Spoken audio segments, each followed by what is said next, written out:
Each of us is like a mirror that's looking for itself in the mirror. This is the paradox. The mirror itself can never find itself as an object in the mirror.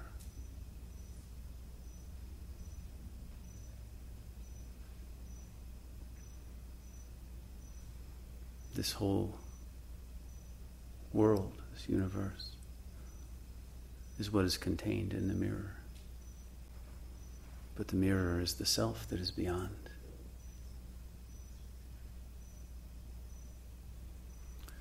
And so the difference between the exoteric paths that we study here and the esoteric paths are that the exoteric, or the popular paths, we could call them false paths, start with the false assumption that you're someone in the mirror who needs to get out.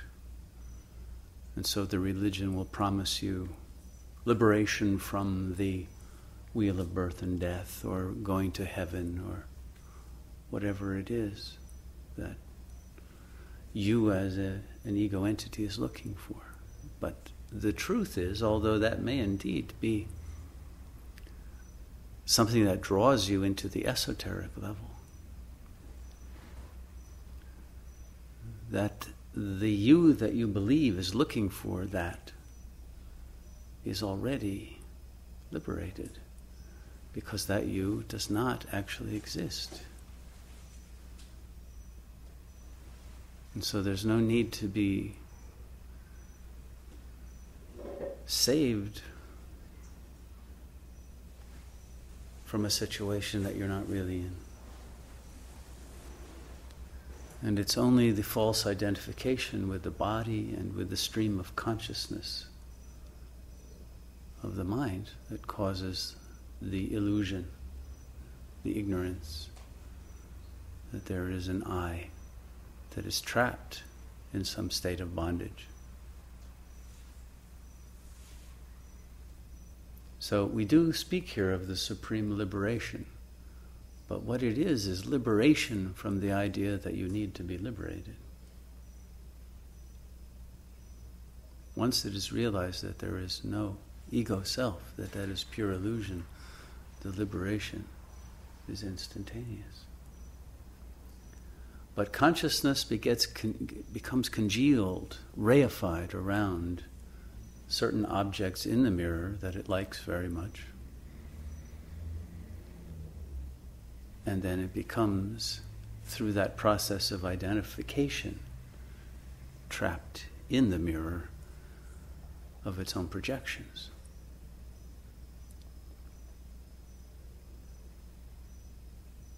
And so the act of meditation is to come out of the illusion that we're in the mirror and to realize that we are the mirror.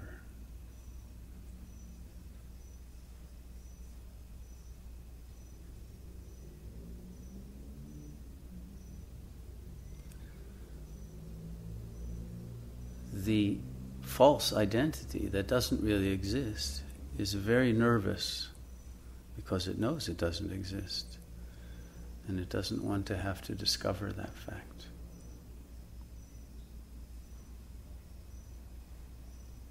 And so it creates many defense mechanisms to keep itself in ignorance. In the Eastern religions, they tend to use that concept of avidya, or ignorance, whereas in the West, the concept is that of sin. And while the two actually refer to the same phenomenon, sin is a little more inaccurate because sin implies that there is indeed a sinner, and that sinner must be reproved and castigated, a little like we talked about in the class last night, and purified of its illusion, whereas the real purification is simply the elimination of the false idea that there is a sinner. And then there is freedom from ignorance. The ignorance is the belief that you are some entity separated from the entirety of the real.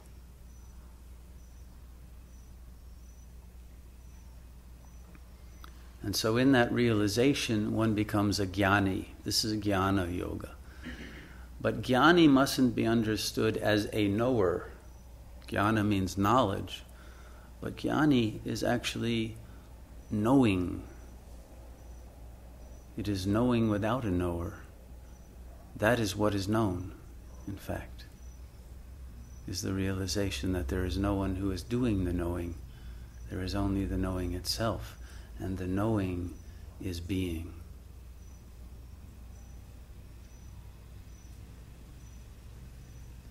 And when we know that we do not exist except as the knowing of the entirety of all that is and the source of all that is, then the supreme beingness manifests.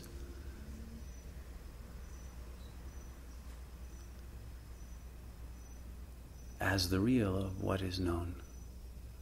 And in that, all the dualities, all the oppositions, all of the conflicts are resolved in unity. A unity beyond the opposites of being or not being, real or false, self and other, subject, object, all of those collapse into the silence of the essence of the Supreme Real. And this is what we're doing when we meditate. And it's simple, because all it requires is letting go of the mind that wants to maintain the illusion of existence.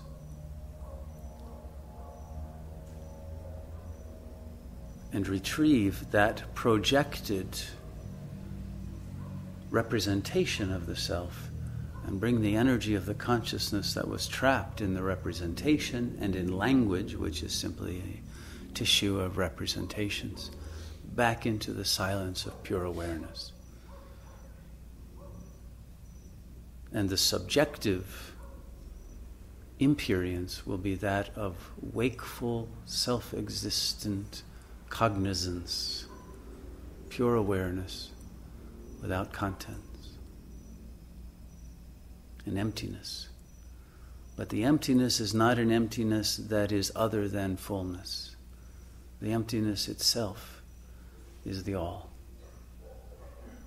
It is the point of the meeting of nothing and everything.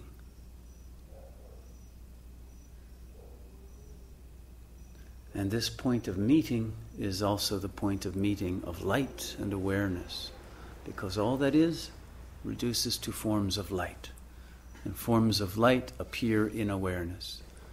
And when the two become one, then what had been trapped in form becomes realized as the formless. And what had been limited in time and space is realized as eternal and infinite. This is the liberation.